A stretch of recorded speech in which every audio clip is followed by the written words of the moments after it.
can't stand her. Meghan finally breaks silence on Supreme Court's decision, Harry's guttural. Meghan Markle has urged men to be more vocal with their anger at the repealing of Roe v. Wade, as she revealed that Prince Harry's response to the news on Friday was guttural. The Duchess of Sussex, 40, spoke to Vogue magazine in conversation with author and activist Gloria Steinem, 88, and journalist Jessica Yellin.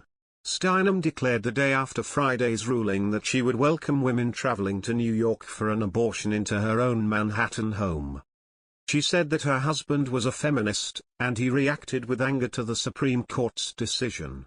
Markle said that all men need to join women in the fight to protect abortion rights. Men need to be vocal in this moment and beyond because these are decisions that affect relationships, families, and communities at large, she said. They may target women, but the consequences impact all of us. My husband and I talked about that a lot over the past few days. He's a feminist too. Steinem, who was approached by Markle in 2020, when the Duchess realized that she was sheltering during the pandemic near their California home, said she could confirm that Harry was deeply interested in women's rights. She called the pair chosen family. His reaction last week was guttural, like mine, Markle said. I know that for so many women right now, there is a sentiment of despair. But again, we have to band together and not wallow. We have to do the work. The mother of two said it was important to normalize conversation about the things that affect our lives and bodies, referencing her own decision to speak out in November 2020 about her own miscarriage. This is about women's physical safety, she said. It's also about economic justice, individual autonomy, and who we are as a society. Nobody should be forced to make a decision they do not want to make, or is unsafe, or puts their own life in jeopardy.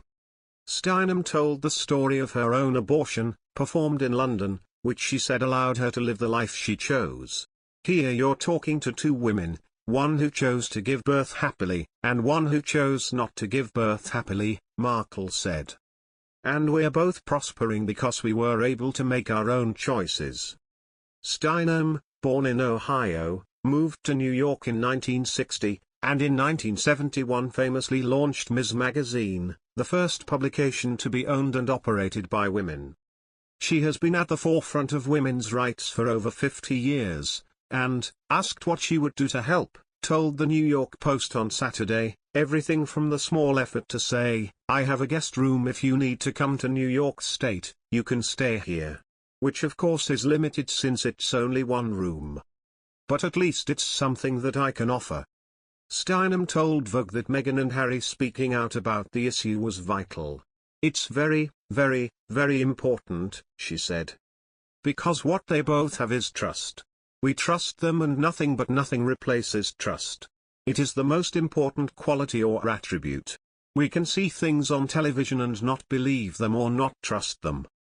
But when people like these two tell us, then we trust it. Steinem has recruited Markle in her fight to get Congress to ratify the Equal Rights Amendment, a proposed amendment to the United States Constitution designed to guarantee equal legal rights for all American citizens regardless of sex. Being home, seeing what's happening in our country and feeling energized and motivated, if this is the type of legislation that we need pushed through, then this is a moment that I am absolutely going to show up for, Markle said. Not just because it's what we need as women, but it's what we need as people. Los Angeles-born Markle said that now was a time that requires unity. She said she was optimistic.